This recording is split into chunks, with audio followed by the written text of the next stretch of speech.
Olá, meus amigos, bem-vindos a esse nono episódio da nossa série de estudos sobre o reinado do Anticristo. Bem, é o penúltimo episódio, penúltimo vídeo, então muita coisa nós já vimos anteriormente. Eu queria te encorajar, antes de mais nada, a assistir os outros vídeos para que você possa ter um entendimento, uma compreensão ampla e completa sobre o assunto e não apenas pontual de partes do assunto, tá bom?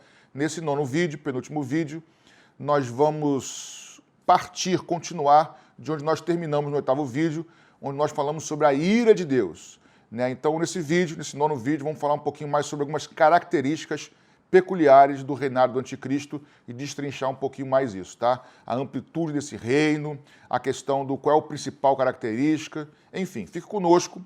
Não se esqueça de acionar o sininho para receber as notificações, se inscrever no nosso canal e, se gostar, dá um like no vídeo também. Tá bom? Fique conosco e bem-vindos ao canal Fiéis até o fim.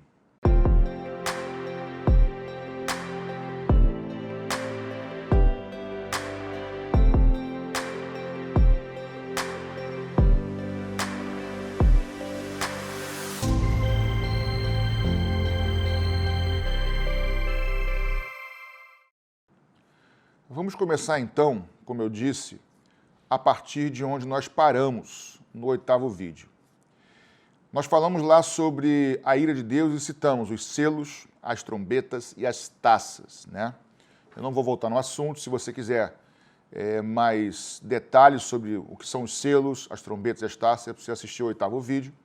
Mas eu queria me ater ao primeiro selo, aos selos, mas ao primeiro selo, ao início do processo, porque eu julgo ser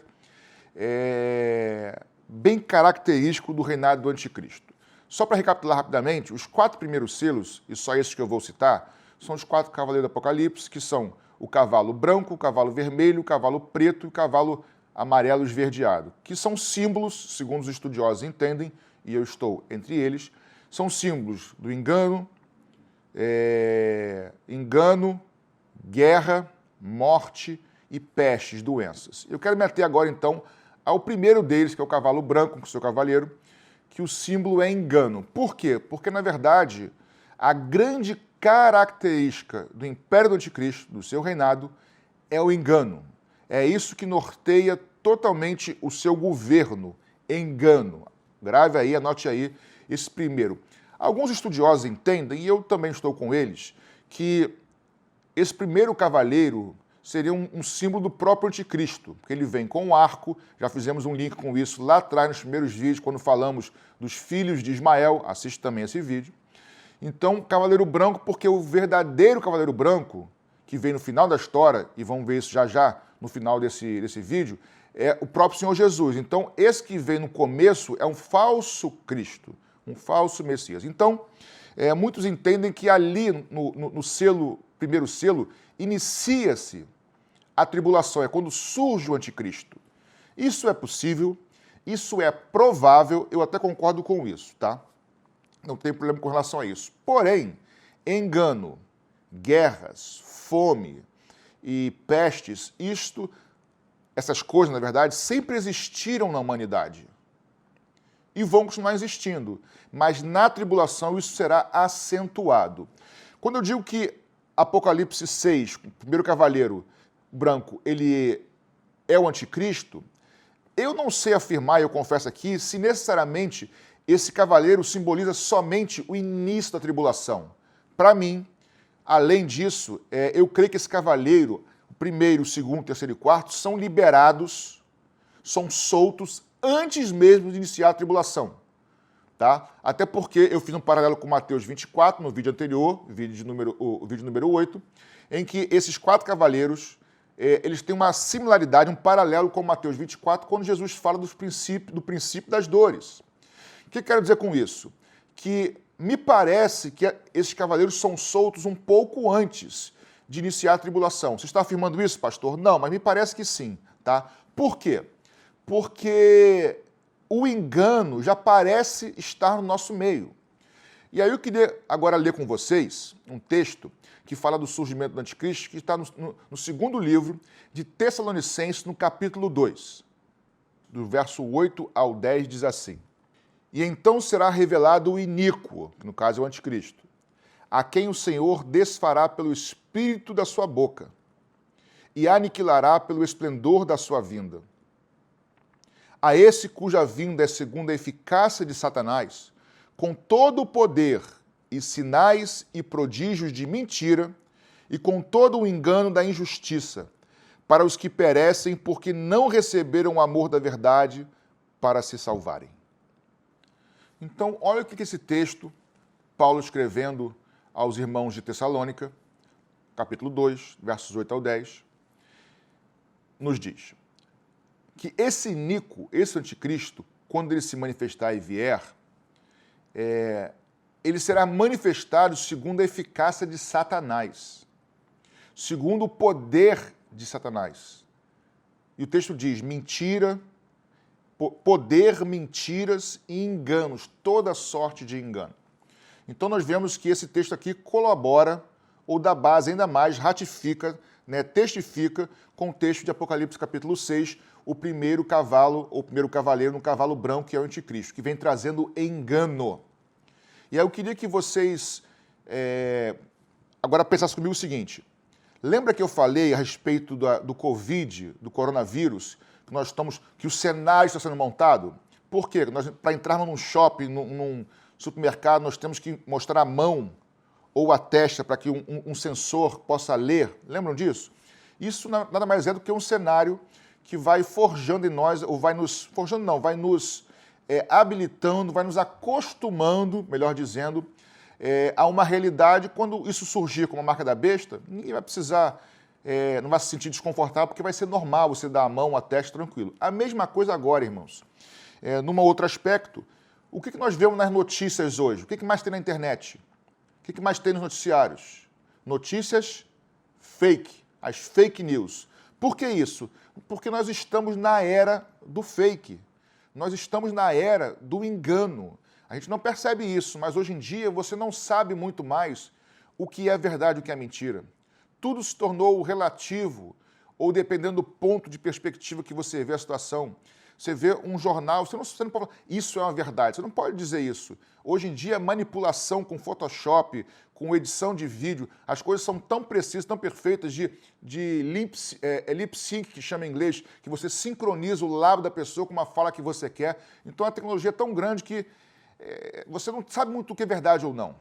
Então, nós vivemos na era do fake, na era do engano. Isso nada mais é do que o espírito do anticristo já tomando conta do mundo, das sociedades, dos homens, para que quando isso venha acontecer de uma forma mais forte, nós já estamos ou vamos estar inseridos nesse processo. Estamos acostumados. Então, a era do fake é a era do engano, é a era do anticristo, de notícias, de imagens, de sons, tudo não, mas muitas coisas manipuladas e são manipuláveis. Nada mais é do que o engano. A internet, que não é algo ruim por si só, deu liberdade ao ser humano, mas essa liberdade trouxe um aprisionamento também, que hoje em dia nós, repito, não sabemos o que é verdade ou não. Nesse aspecto, eu não vou falar sobre isso aqui nesse vídeo hoje, porque eu me propus, nessa série de 8 vídeos, falar o mínimo possível de coisas externas ou extra-bíblicas, tá? Eu tenho procurado trabalhar os textos bíblicos, as verdades bíblicas, obviamente pegando algum contexto, no caso islâmico, porque é o centro do assunto, da marca da besta, ok. Mas eu não quero entrar aqui em conceitos da nova ordem mundial, porque isso aí seria um assunto muito amplo. Quem sabe, possivelmente, em vídeos posteriores, nós vamos trabalhar, falar um pouquinho mais sobre isso, porque aí tem teoria da conspiração, o que é verdade, o que é mentira. Mas qual o ponto aqui? O ponto aqui é que hoje em dia, esse tema nova ordem mundial, no qual não vou entrar nesses vídeos, por enquanto, nós não sabemos o que é verdade, o que é engano, por que nós não sabemos. E aí eu queria aqui compartilhar com vocês, antes de partirmos para o próximo tema desse vídeo, desse estudo, que é o seguinte: como é que procede o engano de Satanás? Como é que ele engana? Basicamente, existem 3 etapas, vamos dizer assim, 3 etapas desse processo de engano. Primeira etapa de um engano é você esconder. O inimigo trabalha nas trevas, então o inimigo sempre esconde, ele vai esconder a realidade. Ele não trabalha na luz, na verdade, trabalha na mentira, no oculto. Então ele esconde. Quando você não quer que alguém saiba de uma coisa, você não fala sobre o assunto, você esconde. Mas vamos supor que alguém, de repente, descubra esse assunto seu que você escondeu. Quando a pessoa descobre e fala com você, o que você faz? Você nega. A segunda coisa é negação. Você diz, isso não é verdade não, isso é mentira. Você nega até a morte. Ok. Quando chega um ponto em que a pessoa descobre, fala com você, insiste e começa a te dar argumentos que você não tem como fingir mais dizer que não existe, o que você pode fazer? Você pode gerar outros assuntos, outras situações que são mentira sobre aquele assunto inicial para você descredibilizar o assunto. Então, de novo, você oculta, você nega, você mente, você nega, e o terceiro, você inventa, você cria coisas falsas de um assunto verdadeiro para você trazer descredibilidade ao assunto. Ah, isso aí não é... Por quê? Porque a mistura é uma grande estratégia do inimigo. Então, 3 fases do engano. Primeiro, negação, esconde. Perdão, primeiro é esconder, segundo é mentir, negar, e o terceiro é você desacreditar, trazer descrédito, inventando mentiras. Por isso, na internet, a nova ordem mundial, que para mim, pessoalmente, é algo real, tá? Mas isso não quer dizer que tudo que tem na internet seja verdadeiro. Por quê? Porque tem muita teoria, sim, da conspiração que traz descrédito para que o pessoal fale assim, isso aí é mentira, isso aí não é verdadeiro, isso aí tá vendo, é invenção, porque tem realmente invenções no meio. Porém, eu creio, pessoalmente, que exista um movimento por trás de todo esse sistema global do mundo para preparar, vamos dizer assim, um cenário para o anticristo. O coronavírus, por exemplo, é uma dessas estratégias para o cenário, tá bom? As doenças, outras coisas são as guerras e o sistema monetário, mas enfim, isso é para um outro assunto. O fato é que o engano é a primeira característica do reinado do anticristo. E a pergunta que eu faço agora é a seguinte, eu aprendi desde pequeno não, porque eu não me converti tão pequenininho assim, mas desde mais novo, que o reinado do anticristo seria, ou será, no mundo inteiro, que o mundo inteiro vai se render ao anticristo, certo? Eu aprendi isso por alguns textos de Apocalipse, que eu vou ler já já com você, e a pergunta é, a gente está falando de nova ordem mundial, a pergunta é, será que o reinado do anticristo, de fato, será mundial? Será que o anticristo vai governar literalmente o mundo inteiro? E para responder essa pergunta, eu preciso ler com vocês, inicialmente, 2 textos que estão em Apocalipse, capítulo 13. Versos 7, depois 16 e 17, diz assim, e foi-lhe permitido fazer guerra aos santos, falando do anticristo, e vencê-los. E deu-se-lhe poder sobre toda a tribo, e língua e nação. Já os versos 16 e 17 dizem assim, e faz a que todos, pequenos e grandes, ricos e pobres, livres e servos, lhe seja posto um sinal na sua mão direita e nas suas testas, para que ninguém possa comprar ou vender, senão aquele que tiver o sinal, ou o nome da besta, ou o número do seu nome.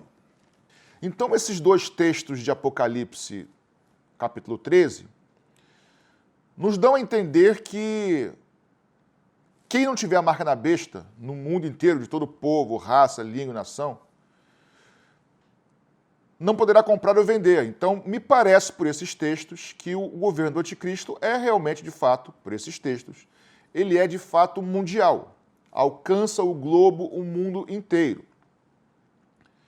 Porém, se a gente voltar um pouquinho, se eu não me engano, no primeiro vídeo nosso, no primeiro episódio, que nós falamos sobre a estátua de Nabucodonosor, em Daniel capítulo 2, profeta Daniel, nós vimos que os reinos, né, cabeça de ouro, peito e braços de prata e assim por diante, nós vimos que quando Daniel decifra, interpreta o sonho, ou melhor, Deus dá a Daniel essa interpretação, Daniel diz que não somente o reino de Nabucodonosor, o babilônico, quando o medo-persa, o grego, foram reinos que dominaram todas as nações do mundo, todos os reinos do mundo. E nós sabemos que o reinado medo-persa, grego, romano e próprio babilônico não alcançou o mundo inteiro. E ainda assim a Bíblia fala todo mundo. Por quê? Porque era um mundo alcançado da época, era um mundo conhecido da época. Então isso é uma ênfase que se dá pelo conhecimento do momento mas não é que seja literal que aqueles reinos realmente tivessem governado o mundo inteiro, tá? E aí eu queria agora ler outros textos com você. Eu li alguns textos de Apocalipse 13 que nos dizem que parece ser mundial, pelo menos o texto literal porém é a realidade de João, que está vendo ele está tendo uma visão e ele descreve a visão. Ele não viu o mundo inteiro, ele viu nações e nações, mas ele não viu o mundo inteiro, mas ele coloca porque é o que ele entende como mundo ali. Porém, existem alguns outros textos bíblicos que parecem nos mostrar uma posição contrária. Parecem nos mostrar que o reinado do anticristo não será mundial dessa forma. Ou se for mundial, por outro lado, terá resistência de algumas nações. Eu queria ler esses textos com você, tá bom? Então, em Daniel capítulo 2, versículo 42, quando fala sobre a estátua, né, da Babilônia lá, diz que os pés, que são 10 dedos, 2 pés, era uma mistura de ferro com barro. E o próprio texto diz que será um reino dividido, ou seja, o próprio reino do anticristo será um reino dividido. Então, já parece que tem divisão, tem briga, tem guerra dentro do próprio reinado do anticristo, certo? E agora eu queria ler com vocês Daniel capítulo 7. Daniel 7, versos 7 e 8 diz o seguinte: Depois disto, eu continuei olhando nas visões da noite, e eis aqui o quarto animal terrível, espantoso e muito forte, o qual tinha dentes grandes de ferro. Ele devorava e fazia em pedaços e pisava aos pés o que sobejava. Era diferente de todos os animais que apareceram antes dele, e tinha 10 chifres. Estando eu a considerar os chifres, eis que entre eles subiu outro chifre pequeno, diante dos quais 3 dos primeiros chifres foram arrancados. E eis que neste chifre havia olhos como os de homem, uma boca que falava grandes coisas. E mais à frente, nos versos 24 e 25, diz o seguinte: E quanto aos 10 chifres, daquele mesmo reino se levantarão 10 reis, e depois deles se levantará outro, o qual será diferente dos primeiros, e abaterá os 3 reis. E proferirá palavras contra o Altíssimo, e destruirá os santos do Altíssimo, e cuidará em mudar os tempos e a lei, e eles serão entregues em sua mão por um tempo, e tempos, e metade de um tempo.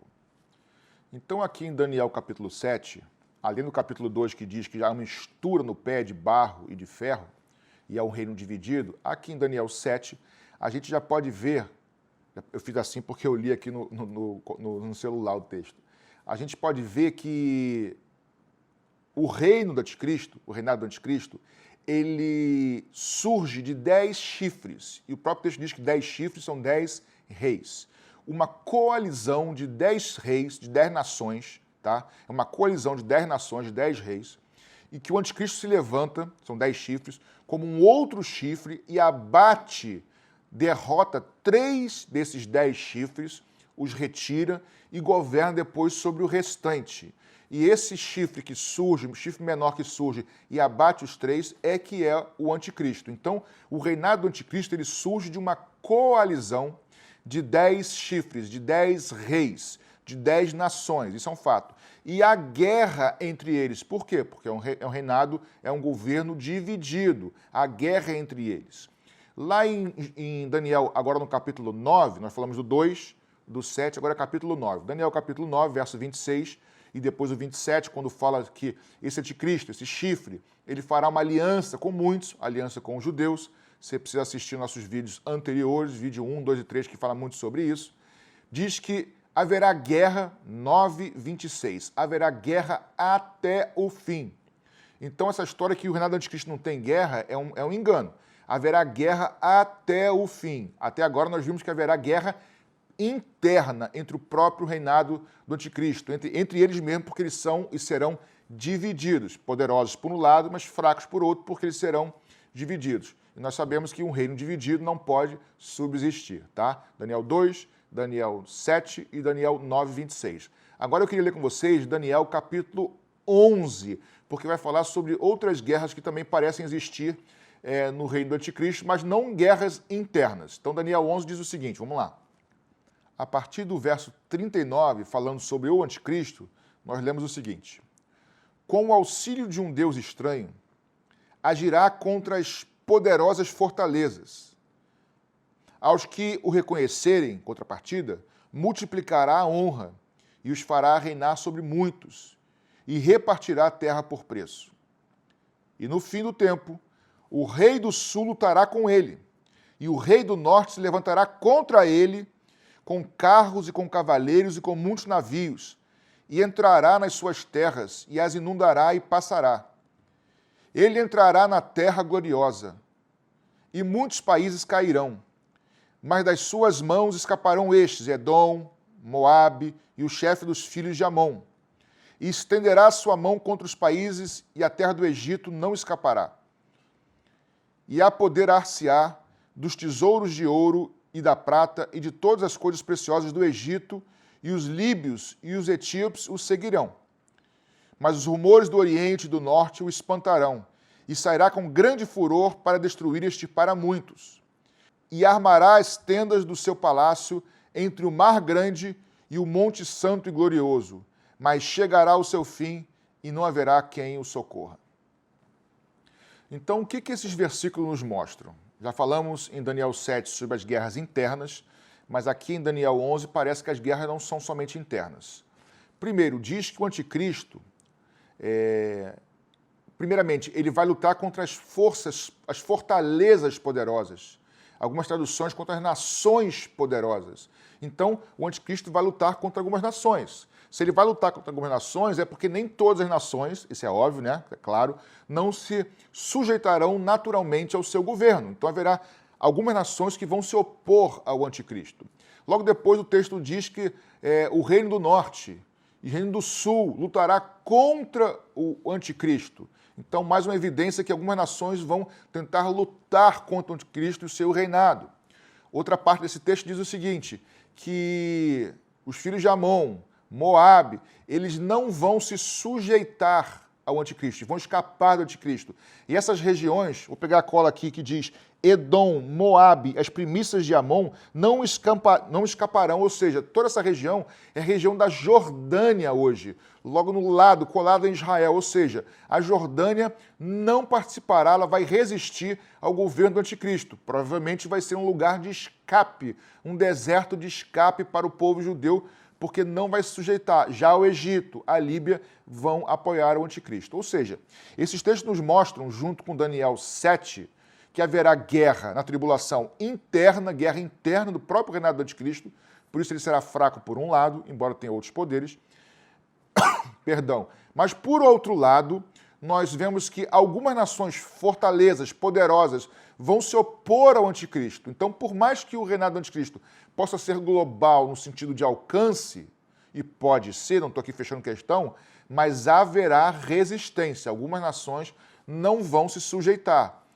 Haja vista que nós já vimos que provavelmente ou certamente o reinado do anticristo tem a ver com o governo islâmico. Isso quer dizer que provavelmente nem todas as nações vão se render a esse governo islâmico. Haverá oposição, por isso haverá guerras, inclusive a Terceira Guerra Mundial, que depois a gente fala um pouco mais sobre isso, tá bom? Agora eu queria também ler com vocês alguns textos em Apocalipse que reforçam esse conceito, essa ideia, essa verdade bíblica, na verdade, de que algumas nações vão resistir ao anticristo. Eu queria ler Apocalipse capítulo 13 com você para iniciar. Apocalipse 13, verso 4 diz assim: E adoraram o dragão que deu à besta o seu poder, e adoraram a besta dizendo, quem é semelhante à besta? Quem poderá batalhar contra ela? E já em Apocalipse capítulo 16 diz o seguinte, versos 13 e 14, E da boca do dragão, e da boca da besta, e da boca do falso profeta, vi sair 3 espíritos imundos, semelhantes a rãs, porque são espíritos de demônios, que fazendo milagres, vão ao encontro dos reis da terra e de todo o mundo, para os congregar para a batalha daquele grande dia do Deus Todo-Poderoso. Então vamos lá, nesses dois textos que eu li, Apocalipse 13 e Apocalipse 16. Apocalipse 13 diz que aqueles que adoram a besta, aqueles que fazem parte do reino da besta, diz assim, quem poderá batalhar contra nós, contra a besta, contra esse império, contra esse governo? Bem, gente, se o mundo inteiro fosse do governo do anticristo, essa pergunta na minha perspectiva, eu acho que perde um pouco do sentido. Você está num lugar, numa instituição, e diz, quem aqui dentro poderá batalhar contra nós? Mas todos nós somos do mesmo lugar, então não é contra nós. Então, para alguém batalhar contra o governo do anticristo, para essa pergunta de orgulho, de vaidade deles ter sentido, é porque existem pessoas que o resistem, nações que o resistem, mas eles se consideram mais poderosos, que ninguém pode ameaçá-los, tá? Então, é essa altivez deles. Então, Apocalipse 13 diz, quem poderá lutar contra nós, contra o império da besta? Bem, essa pergunta não tem sentido se fosse o mundo inteiro. E nós já vimos, lá em Daniel 7, que o Reino do Sul luta contra, que a Jordânia, que a atual Jordânia, que é Moabe, os filhos de Amon, não vão se submeter ao anticristo. Então, nações vão resistir ao anticristo. Em Apocalipse capítulo 16, nós lemos que, sim, no 13 nós lemos que quem poderá, né, contra nós, no 16 ele diz assim, que esses espíritos imundos, enganadores, demônios, vão levar o anticristo e o seu governo a ir às nações para tentar arregimentar essas nações para a batalha final. Bem, mais uma vez, as nações todas são dele, ele não precisa tentar regimentar, ele não precisa tentar convencer, ele não precisa... É só dar uma ordem, porque está no seu governo, e ele manda. Então, mais uma vez, é uma tentativa já no final da tribulação, porque aqui é no final, é na Terceira Guerra Mundial, é na batalha de Gog e Magog, está lá em Ezequiel 38, 39, que é um outro assunto, tá? Mas o fato é, se no final da história, final da tribulação, já perto do fim do seu reinado, ele vai tentar regimentar algumas nações para combater contra o Cordeiro, contra Israel, é porque nem todas as nações estão debaixo do seu domínio. Certo? Isso parece para mim claro. Outra coisa.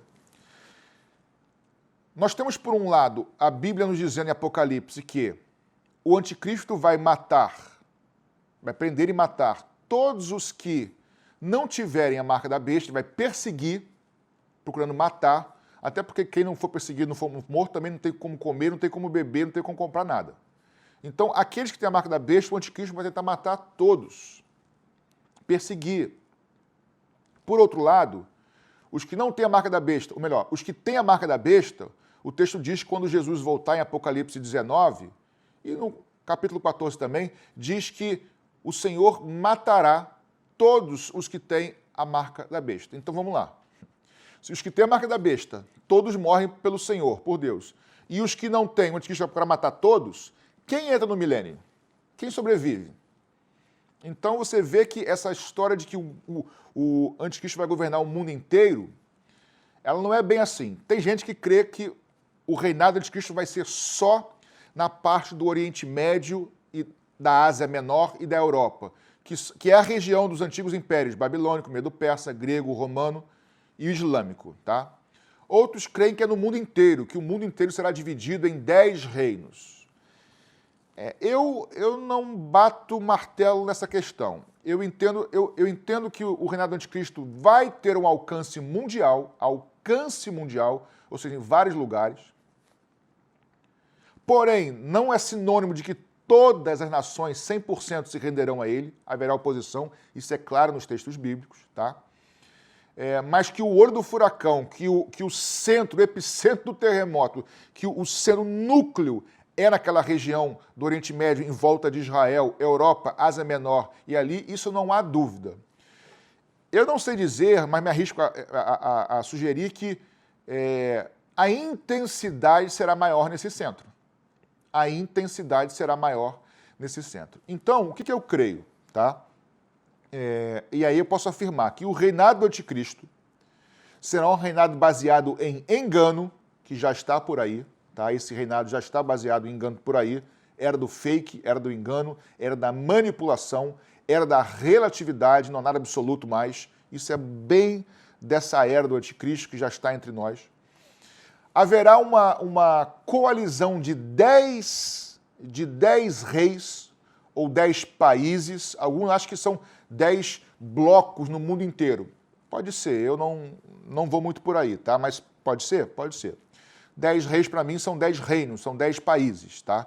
Então, uma coalizão de 10 países, 10 reis, que corresponde aos 10 dedos dos pés, Daniel 2, corresponde lá aos 10 chifres, Daniel 7, corresponde lá a Apocalipse 13, 17, os 10 chifres da besta.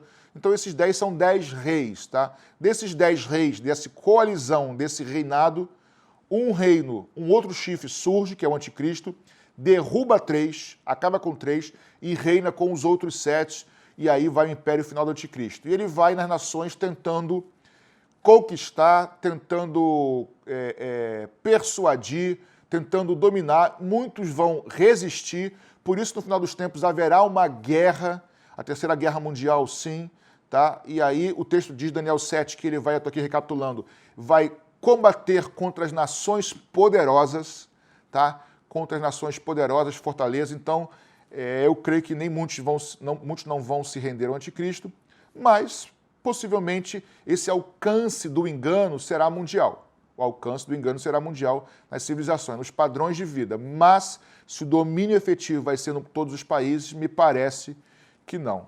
Como eu não quero estar aqui, não vou estar aqui, nem meus irmãos que estão aqui atrás da câmera também não querem estar aqui em nome de Jesus, levantaram até a mão. Então a questão é, a gente está preparado, fiel ao Senhor Jesus, e não se permitir ser enganado nesse tempo do engano. De tudo que nós falamos aqui, eu queria te encorajar a conhecer e prosseguir em conhecer ao Senhor pela palavra de Deus.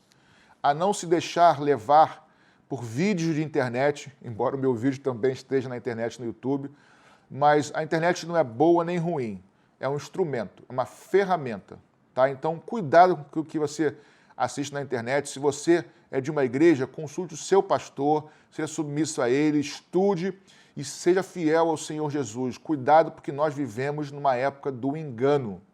E nem tudo que parece ser de Cristo é de fato de Cristo.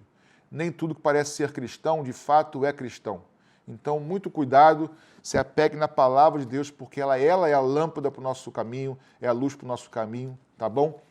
Antes de terminar, nós vamos partir agora para o último vídeo, próximo vídeo, o vídeo número 10, que é o encerramento, em que eu vou fazer através de um gráfico, procurar mostrar para vocês, vou fazer um apanhado cronológico de tudo que nós falamos, desde o arrebatamento até o final, até o Armagedon, e vamos mostrar quem é que vai entrar, então, no milênio, nesses 1000 anos, que são literais ou não. Esse é o conteúdo do próximo e último vídeo, tá bom? Mais importante do que tudo, nessa época de engano, nessa época de mistura, de incerteza, saiba que existe algo, que é a palavra de Deus. Existe alguém, que é o Senhor Jesus, que são coisas imutáveis, são absolutos. Ele é o único caminho, ele é a única verdade e a única fonte de vida. Seja fiel até o fim.